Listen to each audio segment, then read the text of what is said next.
ಕಂಡ ಅಪರೂಪದ ನಾಯಕರು ಆದಂತಹ ಜೆ.ಪಿ. ನಡ್ಡಾರವರು ಮಾತನಾಡಲಿದ್ದಾರೆ. ಅವರಿಗೆ ಸ್ವಾಗತವಿದೆ.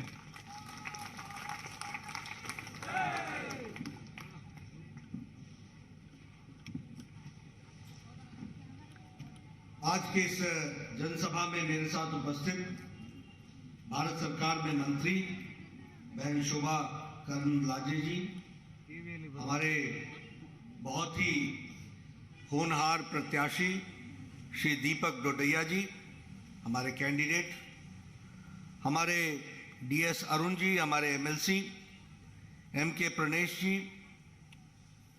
कमल रुद्रप्पा जी, डिस्ट्रिक्ट के प्रेसिडेंट J.S. रघु जी, सतीश गर्ग जी, प्रेम कुमार जी जो मंडल के इलेक्शन के इंचार्ज हैं, और यहाँ कलसा में एकत्र आए हमारे माताएं, बहनें, बुजुर्ग, नौजवान साथी और मीडिया के मेरे साथी, प्रिंट मीडिया और इलेक्ट्रॉनिक मीडिया के मेरे साथी।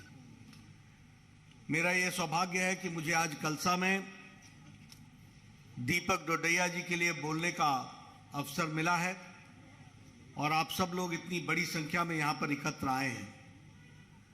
थोड़ा समय का, क्योंकि मुझे बताया गया कि 2 बजे तक का परमिशन है, इसलिए मैं 10-12 मिनट में जो बोल सकूंगा वो जरूर बोलूंगा। चुनाव के दृष्टि से जो मुद्दे हैं वो सबसे पहले मैं आपके सामने रखना चाहता हूं। यह चुनाव सिर्फ दीपक का नहीं है, यह चुनाव शोभा जी का नहीं है, यह चुनाव हमारे डी.एस. अरुण जी का नहीं है, प्रणेश जी का नहीं है। यह चुनाव election is of the future of Karnataka. यह कर्नाटक के भविष्य का चुनाव है। सबसे पहले आप इस बात को समझ लीजिए। समय पर सही फैसला करते हैं तो सही नतीजे आते हैं। If you take right decision at the right moment, right results come. If you take at the right moment wrong decisions, wrong results come. आज जब हम डबल इंजन की सरकार बोलते हैं तो डबल इंजन का मतलब क्या है? डबल इंजन का मतलब है कि जो नीति प्रणीति मोदी जी भेजते हैं उसको जमीन पर इंप्लीमेंट करते हैं येडियुरप्पा जी, और बोम्मई साहब उसको जमीन पर इंप्लीमेंट करते हैं, तो वो डबल इंजन की सरकार कहलाती है, वो डबल इंजन की सरकार बनती है। अब डबल इंजन का फायदा क्या है? डबल इंजन का फायदा है कि 1 लाख करोड़ रुपए आज आपको दिल्ली से सड़क बनाने के लिए मिला है। कितना? 1 लाख करोड़ रुपए। 19,000 किलोमीटर आपकी सड़क बनी थी, 19,000 kilometres. Now it has been extended to 29,000 kilometre सड़क कर्नाटक की धरती पर बना है। इस बात को समझिए। जिस पर आप चलते हैं, जिन सड़कों पर, ऐसे ही नहीं बन जाता। सही जगह जब बटन दबता है तब जाकर के सड़क बनता है। गलत जगह अगर बटन दबता है, गलत जगह दबने से भ्रष्टाचार हो जाता है, अनायास आप नुकसान में पड़ जाते हैं। अब डबल इंजन चाहिए क्यों? इसलिए चाहिए, मैं आपके सामने बताना चाहूंगा कि अगर हम बात करें तो देश में अगर 12 करोड़ टॉयलेट्स बनते हैं तो 46 लाख टॉयलेट्स कर्नाटक में बनते हैं। यानी कर्नाटक में महिलाओं को इज्जत घर देने का काम करते हैं तो मोदी जी करते हैं, और जमीन पर येडियुरप्पा और बोम्मई जी उतारते हैं। इस बात को हमको समझना चाहिए। उसी तरीके से आपको जानकर के खुशी होगी कि फॉरेन डायरेक्ट इन्वेस्टमेंट में कर्नाटक नंबर 1 पर खड़ा है। क्यों? क्योंकि सही लोग सही समय पर काम कर रहे हैं। आप क्या बताइए, टुमकुर में इंडस्ट्रियल कॉरिडोर आ रहा है कि नहीं आ रहा है? आप बताइए, आप यहां टुमकुर में HAL का हेलीकॉप्टर की फैक्ट्री लग रही है कि नहीं लग रही है? 67% ऑफ हेलीकॉप्टर डिफेंस का भारत में कर्नाटक में बनने वाला है। 67%। इस बात को समझिए। उसी तरीके से फार्मर्स के लिए और फार्मर्स के बच्चों के लिए रायता विद्या योजना चल रही है कि नहीं चल रही है? आप बताइए, रायता शक्ति स्कीम चल रही है कि नहीं चल रही है? आप बताइए, भूश्री स्कीम चल रही है कि नहीं चल रही है? तो डबल इंजन की सरकार होती है तो बोमई साहब भी काम करते हैं, और हमारे मोदी जी का जो आशीर्वाद है वो पूरा का पूरा कर्नाटक को मिल रहा है। इस बात को समझना चाहिए। लेकिन मैं ये भी कहूंगा, अभी ये अपर भद्रा के लिए 5300 करोड़ रुपए प्रोजेक्ट के रूप में दिया है। उसी तरीके से आप बताइए, इतने सालों से आप लगे थे, हमारे लंबानी और कुर्बा हट्टी के लिए रेवेन्यू विलेज बना दिया कि नहीं बना दिया? रेवेन्यू विलेज बनाया कि नहीं बनाया? उनको अधिकार मिला कि नहीं मिला? इस बात को भी समझना चाहिए। लेकिन एक बात मैं आपको बताना चाहता हूं कि जब कांग्रेस की सरकार और जेडीएस की सरकार थी तो किसान सम्मान निधि में, मेरे पत्रकार भाई नोट कर लेना, कर्नाटक से किसान सम्मान निधि में उस समय 17 किसानों के नाम भेजे गए थे, 17। और आज जब बोमई जी की सरकार है तो 54 लाख किसानों को किसान सम्मान निधि मिल रही है। ये डबल इंजन की सरकार है। ये जो आपके यहां शिमोगा में एयरपोर्ट बनकर के तैयार हो गया, ये शिमोगा का एयरपोर्ट बताइए, सिद्धारमैया ने रोक दिया था कि नहीं रोक दिया था? इसका काम इसको रोक दिया गया था। जब डबल इंजन की सरकार आई तब ये चला। आयुष्मान भारत को, उसको भी ढीला कर दिया था। उसी तरीके से प्रधानमंत्री आवास योजना को भी सिद्धारमैया जी की सरकार ने उसको भी स्लो डाउन कर दिया था। ये आपको ध्यान में रखना चाहिए। अभी प्रधानमंत्री आवास योजना में 4 करोड़ घर बन रहे हैं, और उसमें से प्रधानमंत्री गरीब कल्याण अन्न योजना में 4 करोड़ लोगों को 2 वक्त की रोटी का इंतजाम हो रहा है। 5 किलो चावल या 5 किलो गेहूं, 1 किलो नमक देने का इंतजाम अगर मोदी जी ने किया है तो बोमई साहब ने उसको 4 करोड़ जनता तक पहुंचाने का काम कर्नाटक ने किया है। यह हमको समझना चाहिए। इसलिए डबल इंजन की सरकार का आवश्यकता है। दूसरी बात, सामाजिक न्याय। आप बताइए, हमारे एससी भाइयों को 2% का रिजर्वेशन एक्स्ट्रा मिला कि नहीं मिला? मिला कि नहीं मिला? आप बताइए, हमारे आदिवासी भाइयों को 4% का रिजर्वेशन एक्स्ट्रा मिला कि नहीं मिला? आप बताइए कि हमारे वोकालिंगा को 2% का रिजर्वेशन मिला कि नहीं मिला? आप बताइए, लिंगायत के भाइयों को 2% का रिजर्वेशन मिला कि नहीं मिला? और आज सिद्धारमैया और डीके शिव कुमार कह रहे हैं कि हम ये रिजर्वेशन वापस लेंगे और धर्म के आधार पर रिजर्वेशन देंगे। धर्म के आधार पर रिजर्वेशन देना संवैधानिक दृष्टि से गलत है। यह गलत था, संविधान की दृष्टि से गलत था, जिसको इतने दिनों तक यह सिद्धारमैया और इनकी सरकारें देने का काम करती थी। आज अगर आप धार्मिक आधार पर रिजर्वेशन दोगे तो किसका रिजर्वेशन लोगे? वोकालिंगा का रिजर्वेशन लोगे? एससी का रिजर्वेशन लोगे? लिंगायत का रिजर्वेशन लोगे? एसटी का रिजर्वेशन लोगे? किसका रिजर्वेशन लोगे?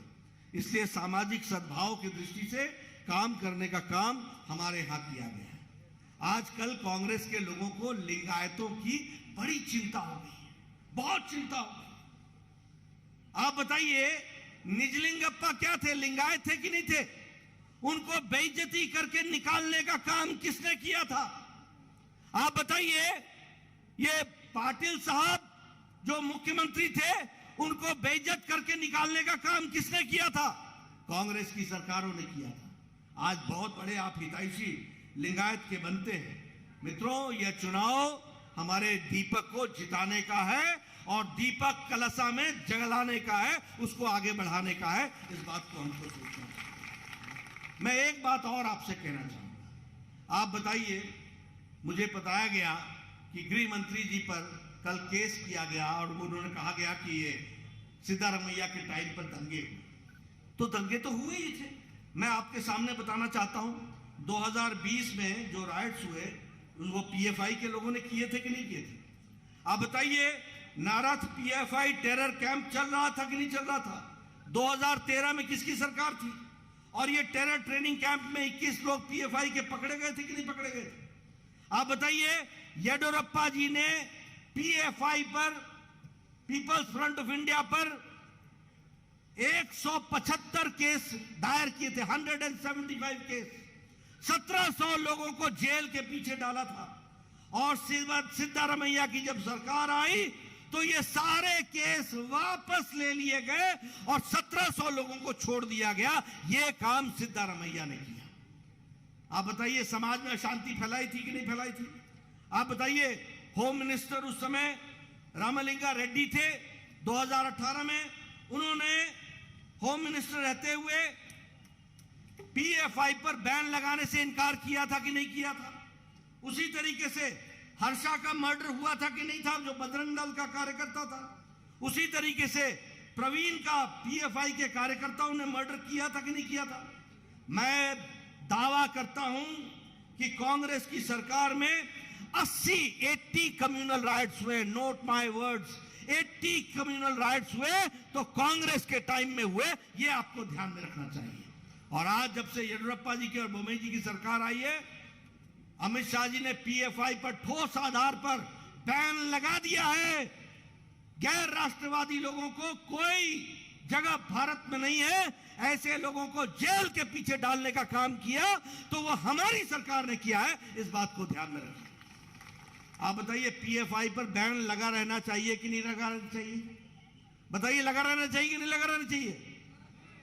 लगा रहना चाहिए कि नहीं?